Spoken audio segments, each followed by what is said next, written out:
Hello, thank you for listening to A Glimpse of the Kingdom. I am David Pendergrass. At the time of this recording, I haven't been recording a lot of specific individual podcasts because I've been working on a book and I just have to choose my time, but I'm excited about that. So if you ever listen to these or pray for me, please say a prayer that I stay focused and get this book knocked out. I'd like to have it done by the end of the year at the latest. My hope is by the fall, but we'll see how that goes. But I would love to have clarity. And it is going to be a book I am glad to do. It's been good and beneficial for me. I received an email the other day, a message that said, David, will you do a podcast or reflection on this? There's a guy named Heretical Theology. He posted some comments about the Gospel of Mark. And so what I thought I'd do is, if just briefly, I guess, versus giving, brief for me. I know if you listen to my podcast, like David doesn't know the word brief. So anyway, I thought this, here we go. So here's an Instagram. It's from this guy named at Heretical Theology. So this is what he says, and I'll just respond a little bit here and there. He says, the absurdity of the Gospel of Mark being an eyewitness account of Jesus' resurrection. That's the first slide. First off, he misspelled Jesus's. Jesus has a apostrophe and an S. But anyway, the absurdity, here we go, of an eyewitness account. The next slide says, the title, The Gospel According to Mark, was added by the church 100 years later in the 2nd century. Then it has in parentheses, this was done to organize the dozens of different Gospels. Okay, I'll just pause there quickly and say, I'm not sure why this has anything to do with the eyewitness accounts. I think the person who said this, is thinking what the typical person does when they're not a specialist at all. I'm not being mean. This is a very typical layperson's comment. That is, we think that something can't be trusted to be historically accurate if it was composed anytime after the actual event itself. So like, for example, if we don't have an actual recording of the event, if something's recorded later on, we cannot trust it. And in scholarship and as historians, that's just simply not true. What historians do is look for whether or not the oral tradition is trustworthy, and there are certain things we can do to try to get at a high degree of probability. So it doesn't matter. It just doesn't matter if I'm thinking of Greek words, but a logion, or saying or narrative about Jesus in particular, or anything, whether it be about George Washington. It doesn't matter when it was written down. What matters is what is written down historically accurate. So the title of the gospel is just completely irrelevant to whether or not there were eyewitness testimony, that we can trust eyewitness testimony of the resurrection. The title is irrelevant. That's the first major point, is this is completely irrelevant. Just is. The second thing I'd say is when he says it was added by the church 100 years later in the 2nd century, then my question is going to be, what's your evidence for that? What evidence do you have that it was 100 years later? I know he's going to go to Bart Ehrman's book and some others who say that the reason why we think it's 100 years after is because the first time we know for sure that according to Mark, katamarkon in Greek, was added was by people like Irenaeus and so forth. Just because the first time we know for sure it appears as an Irenaeus does not mean it was not added for 100 years. That's bad logic. That doesn't make any sense. So the first extant time we have that it says according to Mark, yes, is about 100 years after, probably when the Gospel of Mark was written. It does not therefore follow it was the first time it was ever added, because we don't have evidence of that either. We don't have evidence that Irenaeus was the first one ever to call it that. Secondly, historically, it's extremely unlikely that the Gospels didn't have some type of appellation, some type of title or something to demarcate between the Gospels. It is extremely unlikely in the real world that they passed around the early copies of Gospels, whichever ones you pick, with no name whatsoever associated with them. Because people have to say, let's read from the Gospel of, which one is it? Is it 1, 2, 3, 4, 5, 6? Is it Bobby Sue? It's absurd to think within the first few decades of all of their releases that they didn't have some type of appellation, which means it was not 100. I find it very unlikely that it took 100 years. Anyway, so that's my second major point is, what evidence do you have for that? The answer is you don't have any evidence that it was first added, and the evidence they're going to claim is that it comes from Irenaeus, and that is not evidence that was the first time it was ever added. That's just the first time we have it extant so far. We might find a document this year that discovered this before them. Then he has in parentheses, this was done to organize the dozens of different Gospels. That's also demonstrably false. There were not dozens of different Gospels. No, there weren't. Sorry. My question is going to be, what's your evidence for that? What evidence do you have there were dozens of different Gospels? If you mean by the end of the second and third centuries, yeah, there are numerous documents people called gospels.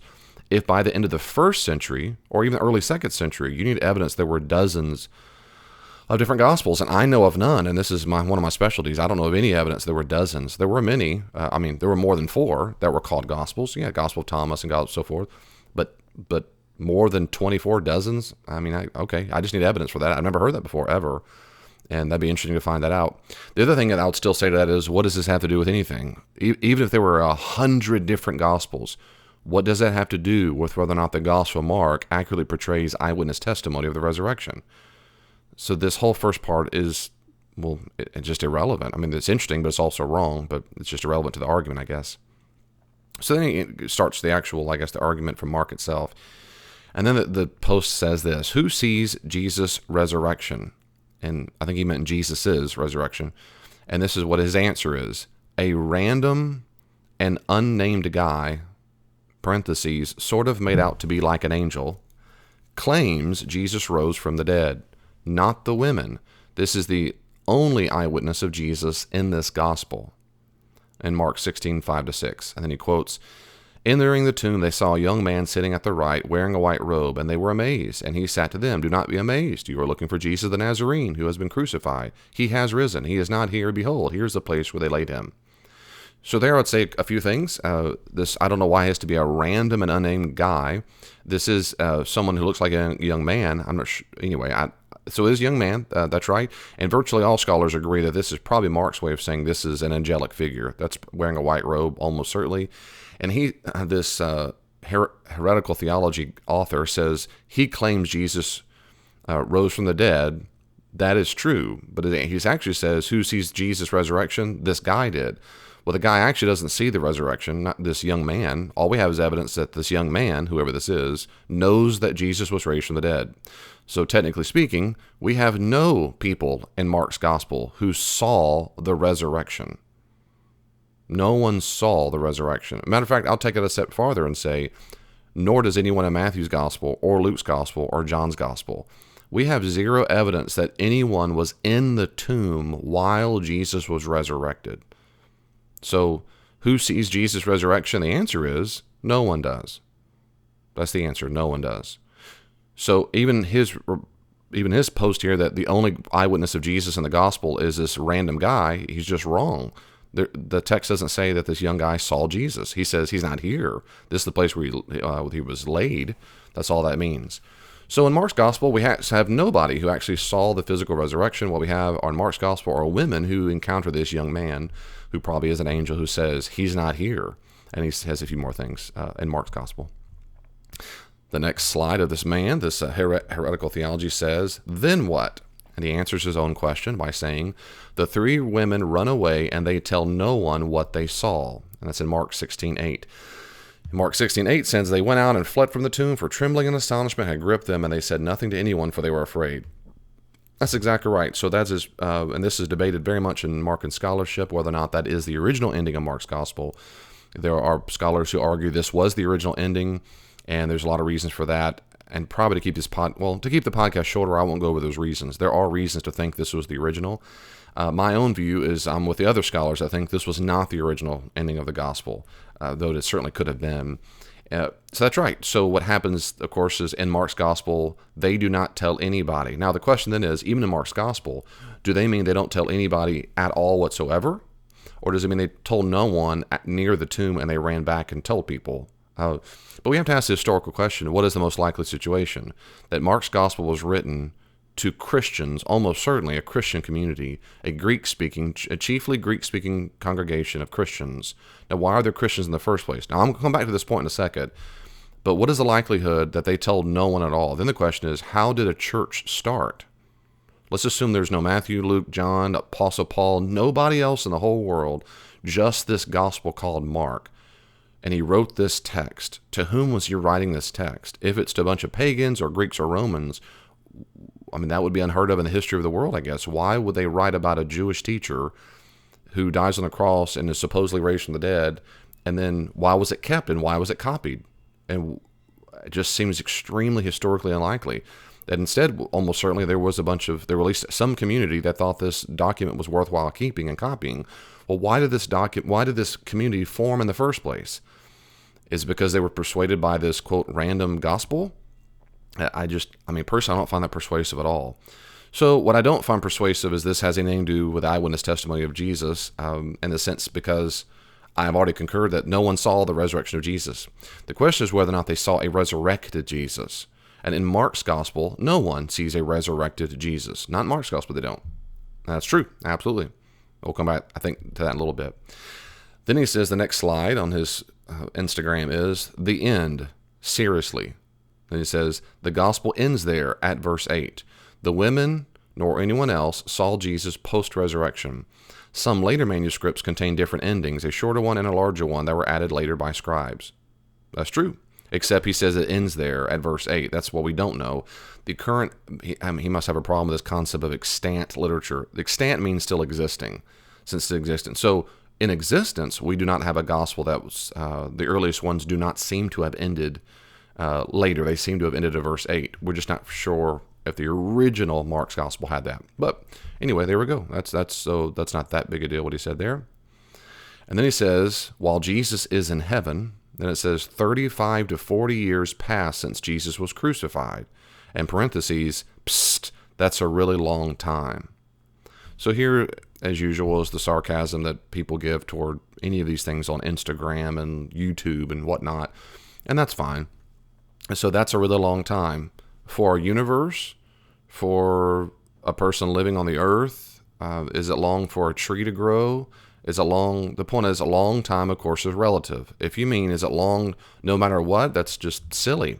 35, 40 years, light doesn't travel but that far in that length of time in the space. So this is nothing. If you mean a long time between a written recorded event, a written account, versus the oral tradition, then I'll say is that completely depends on, I guess, the era in which you're living. Is it a long time for an event to occur in Washington, D.C. this morning, and no one writes about, say, January 6th or 9/11 for 40 years? Yeah, that's a long time in today's age. That's exactly right. And our media age. Is this a long time in the ancient world for us to have literature that goes back within the few decades of the event itself? This is extremely rare. In fact, of all ancient literature in the Mediterranean world, there is nothing that comes close to having literature that is composed within the first few decades of the events themselves. Nothing, not Greek, Roman, or Jewish. There is no literature in this time period for centuries, for thousands of years, around this time period that in this area that is even remotely close to this. So when you say it's a really long time, then I'm going to say you must really think the time span between this and Homer or the Iliad and so forth is a super, super, super long time. Then my response is going to be, so what? See, this is back to the point. The implication is if it's 35, 40 years, we can't trust it, and historians are going to disagree with you. They just completely disagree with you. The length of time is irrelevant. When we go to Tacitus, when we go to Polybius, when we go to other, just going on a long list of people, Suetonius and so forth, Roman historians, while historians do not hook, line, and sinker take everything they say, or Josephus, no one believes everything they say, but no one disregards them because the documents that we have are sometimes 1,000 years after the event themselves. No one does that. What we know about Alexander the Great is centuries after the fact, centuries. And yet most scholars go back and think that most of what it says about Alexander the Great really is historically accurate. And you would say, that's a really, really, really, really, really, really, really, really long time. And Roman historians would go, yeah, so what?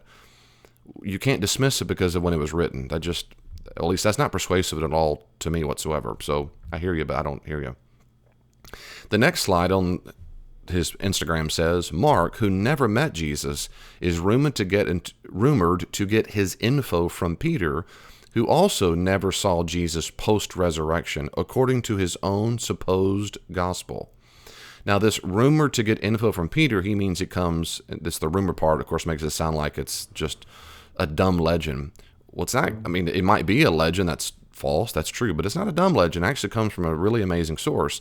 There's a church historian named Eusebius who wrote in the early 4th century, and he writes about another guy who, a church author of whom we don't have much extant literature from him.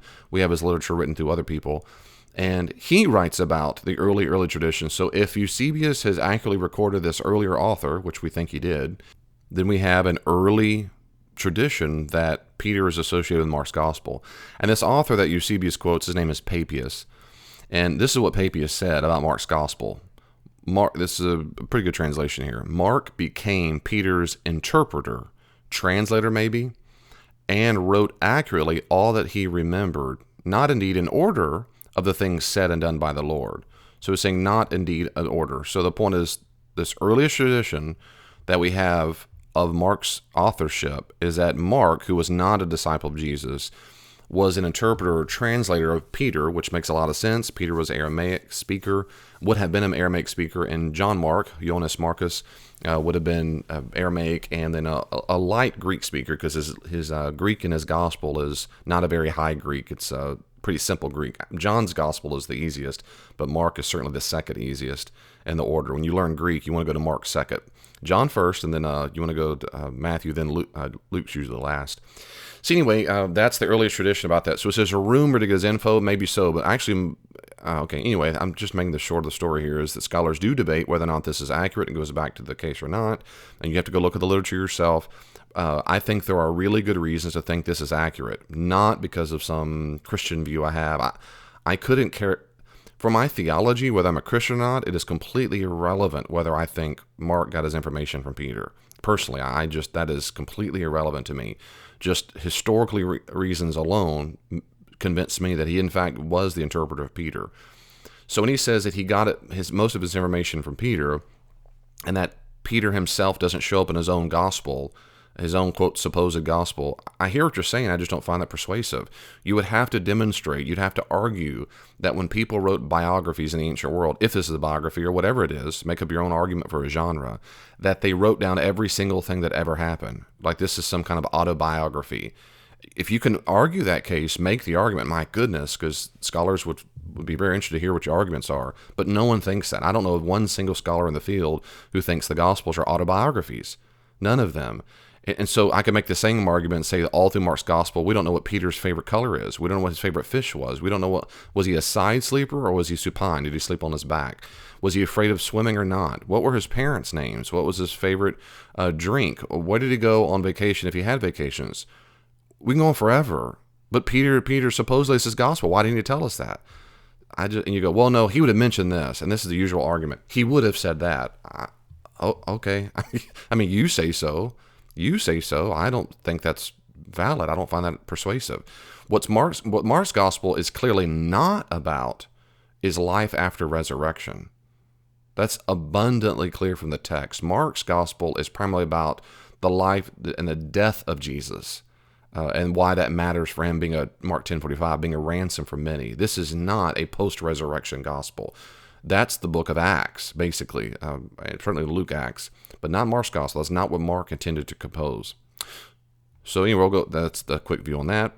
The next thing he says is Mark then, quite improbably, writes a highly artistic Greek mythical narrative about Jesus using all the classic hyperbolic language used for other grand characters and other similar texts from that time. The short answer is everything he said is wrong. No scholar thinks this is highly artistic Greek. I don't know I shouldn't say no. I've never heard in my whole life anybody that knows anything about Greek that thinks this is highly artistic. And then he says he writes a mythical narrative. Oh, I mean, okay, you can think that. You have to argue that this is the genre of myth. I don't know of a single scholar who thinks that. Basically every scholar in the field, classicists, biblical scholars, Christians, non-Christians, think Gospels are not myths. Greeks and Romans wrote myth. Jews did not write myths, and if they did, they didn't read like this. So you just make the argument. But, I mean, this is one of those things. I know this is Instagram, and people get persuaded. That makes me upset for them. But if you're listening to this podcast and you really do want to know about what the genres are, you need to read other literature besides going to Instagram, because there are really good scholarly books and articles on this topic. So the rest of it, when he says, is classic hyperbolic language for other I guess he meant used, but for other grand characters, similar text, that's just, he's profoundly false. I don't find that persuasive at all. Then he has in parentheses, the literacy rate was less than 5%, and only the super elite could write this well. Again, that's also debated. Some say it's up to 25%. So let's say it's 5 or 10%. That's fine. Okay. Super elite. I don't know about super elite, but it doesn't matter whether they're elite. What matters is whether they're educated. So is it true that literacy was more of a rare commodity? Yeah, absolutely. But they were literate people. And we know for a fact, just as Larry Hurtado says, that the earliest Christians were quite bookish. They really liked written things. They loved books more than any other subculture for which we have evidence, quite frankly. And the Jews didn't do as many books, it seems to be, as Christians like to compose. But then I'm going to say, what difference does it make? Whoever wrote Mark's gospel was literate. So what difference does it make if it's 0.0001%? Well, whatever, we got the Mark's gospel. And then we read Mark's gospel, realize this is not at all the highest form artistic Greek. It's just not. It's a good Greek to have after you do Gospel of John. It's pretty easy Greek, frankly, and simple. And that's what is well known in scholarship, Mark's gospel. So then the next Instagram says, the only, quote, eyewitness in Mark is the random, nameless guy, which we are to infer is some sort of angel. It goes from him to the women to off-screen to Peter by, quote, tradition, then add 40 years, then Mark writes it down. This is presuming the best case scenario, which we can be certain is not the case as history teaches us. Okay, I'll pause there. My response is, already nothing new to add there, is that I disagree. There is no eyewitness to the resurrection. So he's wrong. Even the angel's not an eyewitness to the resurrection. Not from Mark's gospel. So to go from him to the women to the offscreen to Peter by tradition, 40 years, Mark writes it down. That last one's probably pretty accurate. And then he says it presumes the best case scenario, which we know for certain does not happen. Then I will say, is what's your argument for that? I mean, where's your evidence that we know for certain this is not what happened? This is actually general scholarship. This is widely attested as probably exactly what happens, in fact. The next thing he says is, no, Mark is not an eyewitness account, yet Mark is still the primary source for the other three Gospels. And that's a problem for the reliability, as we will see literally change the narrative to make it more believable. The Gospels are not history, not reliable history, and were never meant to be. And that's the end of his thing. I was waiting for the big payoff, and I could tell early on from the first part, this is where he was headed. So here's the point.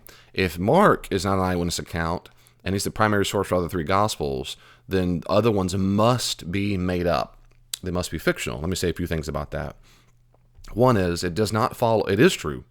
It is true that at least 80, I'm giving broad percentages, around 86 something, plus 80% of Mark's gospel is used in Matthew and Luke, and almost none of it's used in John's gospel. So it is true that Mark is very useful to Matthew and Luke. It's true also that the Matthew and Luke both have uniquely Matthean and Lucan material. So that's true.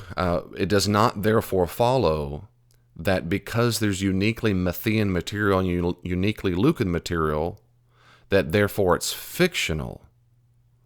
That just doesn't follow whatsoever. You would need to argue that. You need to make evidence that whenever someone uses a primary source and adds to it, whatever they add is fictional.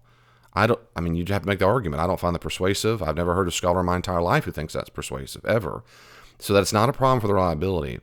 Second thing I would say is you need to make an argument that because they add information, particularly about the resurrection, maybe that's your particular point you're making. No. If you had any information about a resurrection appearance, then clearly that's fictional. You need to make an argument for that. Why is that? Why is it that kind of information necessarily means it's fictional?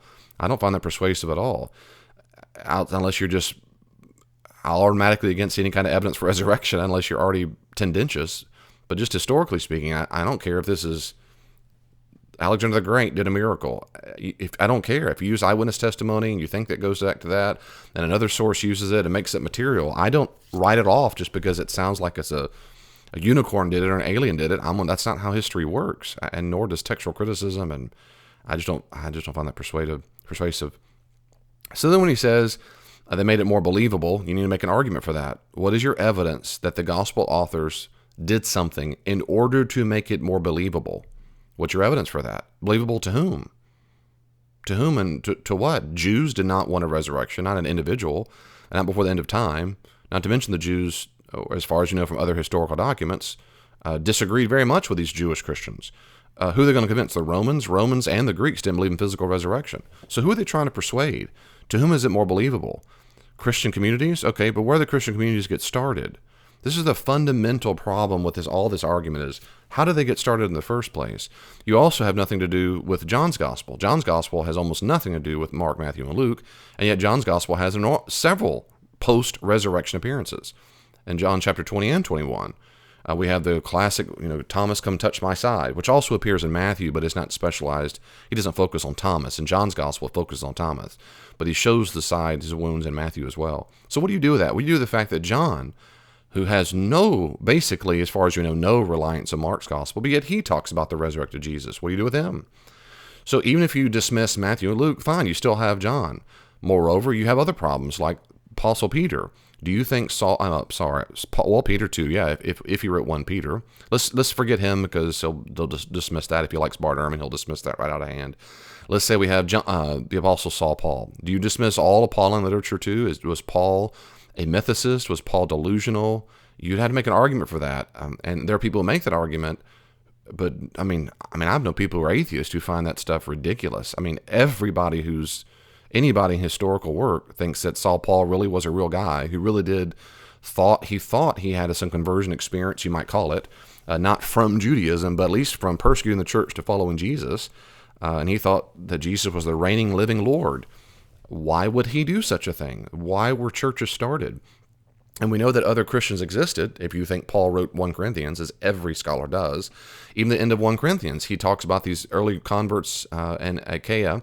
And then, of course, later on in Romans, he talks about people in Asia as well. And he says they were brothers before I was. So where do these believers come from? Because Paul didn't convert them. Is it these earliest Jewish followers of Jesus but they weren't followers of Jesus because they didn't eyewitness? So it becomes just profoundly problematic. You have to then a massive complex web of questions that don't get answers. So those are my 3 major things of that comment. The last thing I'd say is, maybe the fourth final thing, is when he says the Gospels are not history, not reliable history, and were never meant to be. You need to make an argument for that. Most scholars disagree with you. Most scholars, especially in the field, Greek classicists, not people who work in the Bible, but classicists in general, people who work with Greco-Roman literature, when they read the Gospels, and then, of course, when historians of all kinds of trades read the Gospels, the dominant view among scholarship is that the Gospels are a type of bios, which is, we use the word biography, or a life is what it really is. And everybody knows that lives or biographies were a kind of history. There's a lot more there, and I've done a whole podcast on the biography, and I hope you'll listen to that if you want to. But that to say is, biographies were not myths, they were not romances, they were not comic books, they were a type of history, and that does matter.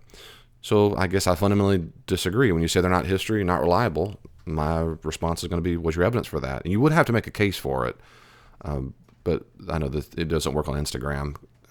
The last thing I was going to say this, but I will just quickly in case while we're on the topic, if you're still listening. He has some comments in his thread here on Instagram. So that was the Instagram pictures. But in his little description, he's got things like this. He's talking about how he was busy and so forth. Then he says, so I wanted to share this post about the Gospel of Mark to sort it up, a quick intro. And then he has these comments. So this is, again, his comments, not his pictures. It says, the claim that Mark or any of the other Gospels is an eyewitness is completely false and foolishness. I'll pause there for a second. That'd be interesting. You need to make an argument for that. There are many scholars who think that John himself actually was an eyewitness, or at least privy to eyewitness testimony. But I don't know if he knows any of that unless he just read Bart Ehrman and he finds everything Bart says persuasive. But anyway, so you need to make an argument for that.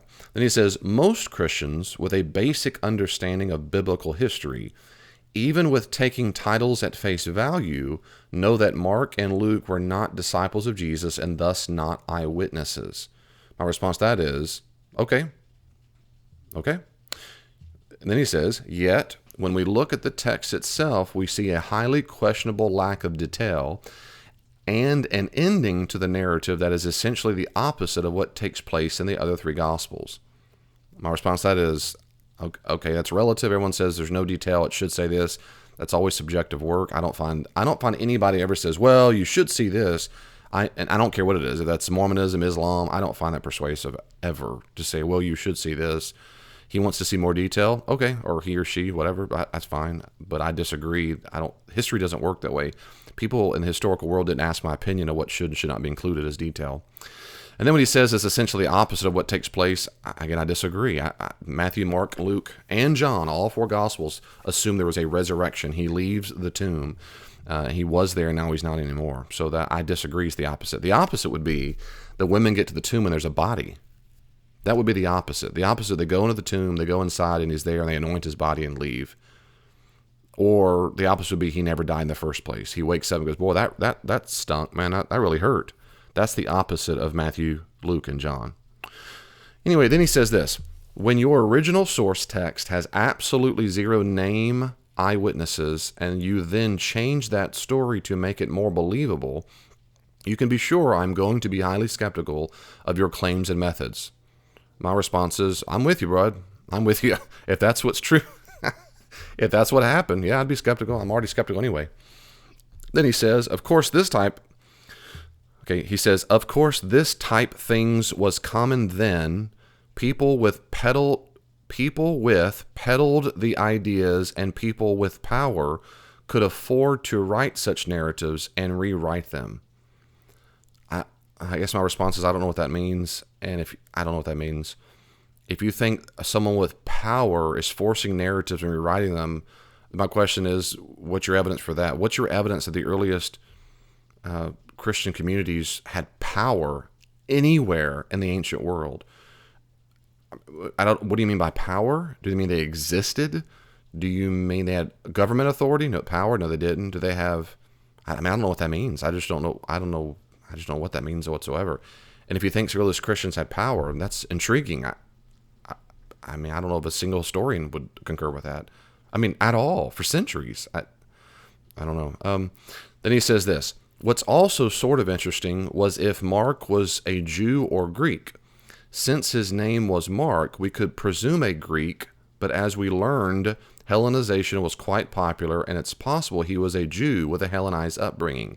This helps bring him more closely associated to Jesus, but hurts his likelihood of being an author of such a text even more so.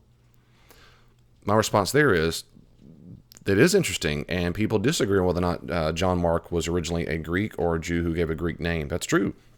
They disagree. But he says it hurts the likelihood of being an author of such a text even more so. My response is, why do you think that? I think he maybe likes Bart Ehrman, but Bart thinks that because it has Greek at all, there's no one in this time period in Judaism that could have written such a thing.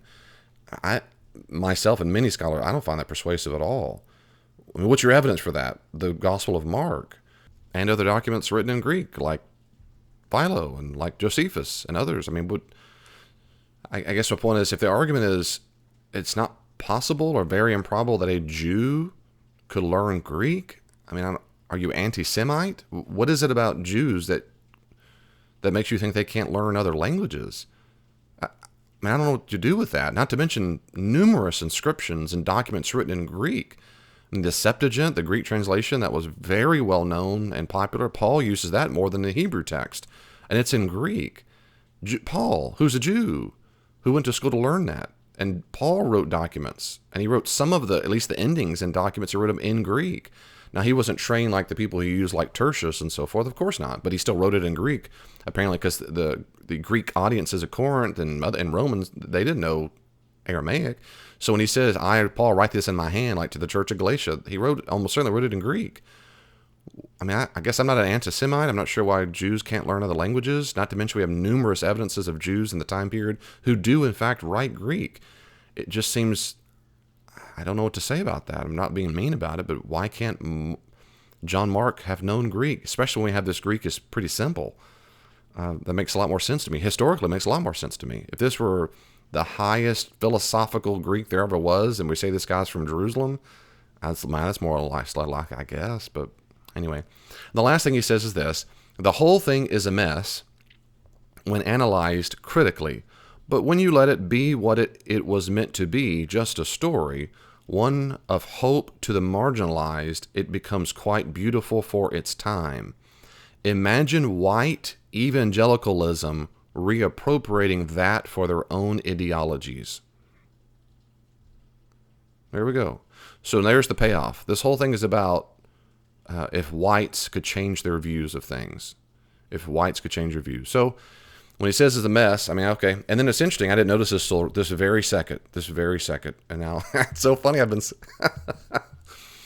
hashtag the Gospel of Mark, hashtag Bible study, hashtag ex-Christian, hashtag Bart Ehrman, hashtag atheist. So there you go. That answers y'all. So this person went and read a book by Bart Ehrman. And then there you go. So and that's sad to me. Okay. Well, I've said this many, many times on podcasts before. It's sad to me. It is. If this person is an ex-Christian and they have a background where I don't go the whole thing in. It just makes me sad. It's unfortunate. I mean, it's sad to leave Christianity at all, especially if this is the case. These things are so, they're just silly. They're uninformed. They're ignorant. If you like to read good books by really good reputable scholars, English-speaking scholars, and German-speaking scholars, I'm happy to recommend them. You can read the arguments if you would like. But it just demonstrates to me that you're not interested in reading arguments from scholars if you read one book by one guy named Bart and watch some YouTube videos of ex-Christians, and then you've got it all figured out. I mean, it's just silly. It's just silly to me. I might have strong opinions about how the heart works, and I read one book by a cardiologist and saw some YouTube videos. I would never in a million years go out of my way to post things on Instagram and YouTube and have websites and at previouscardiologist.com, and I'm a specialist, and I walk around and act like, I mean, no one does that. No one does that. But they do it with this because maybe because it's spiritual warfare. I don't know. So if you want to know more about that, I encourage you to read more about it. I'm not making fun of this person. I'm genuinely sad that this is what happens and people leave Jesus over this kind of stuff. But I mean, if I were just as ignorant and I didn't know anything about facts, it makes sense. You would think it's all silly and dumb and you hadn't done any research. So if you have these questions, please keep searching. There are really good work out there. If you dialogue with people like this at work or at home and so forth, I encourage you to, of course, listen, be a very good listener. If you don't know what to say in response, if you hear things, usually atheists or ex-Christians, they're very passionate and they come across as very confident and we all know it's not history and so forth. If you find yourself intimidated by that, just be a good listener and say, I don't know, that's a good question. Would you mind, can I write these questions down? Or even can you write them down and send them to me? And if I don't know the answers, I'll find them for you. Can we get back together and talk? I would love to talk about this. These are very good questions. That's all you got to do. Just be a good listener, love them, and there you go. And you can reach out to people who might know the answers. And if you're not persuaded, fine. Okay, you're not persuaded, but at least you looked at all the sides and came to a conclusion yourself, and you weren't persuaded by an Instagram post. That's my hope and prayer for you. God bless you. See you next time. Well, the conversation isn't finished. You can always reach out to me on social media. Are you on Facebook? I am too. At Glimpse of the Kingdom. Glimpse of the Kingdom on Facebook. Be sure to like it and you can see updates there. Also, if you're on Twitter, check me out at Dr. D. Pendergrass, at Dr. D. Pendergrass, or at Glimpse the King, at Glimpse the King. And I try my best to respond to comments and questions on there as quickly as I can. If you want more, there are many more resources on the podcast and my blog. Go to my website, davidpendergrass.com, and you can see a full list of the podcast, and my blog is available for free. Are you active in a church right now? I'd be happy to come out to your church and do all kinds of classes and workshops there. Check out davidpendergrass.com, davidpendergrass.com for more information. And may God in His great grace give you even just a glimpse of His kingdom this week. See you next time.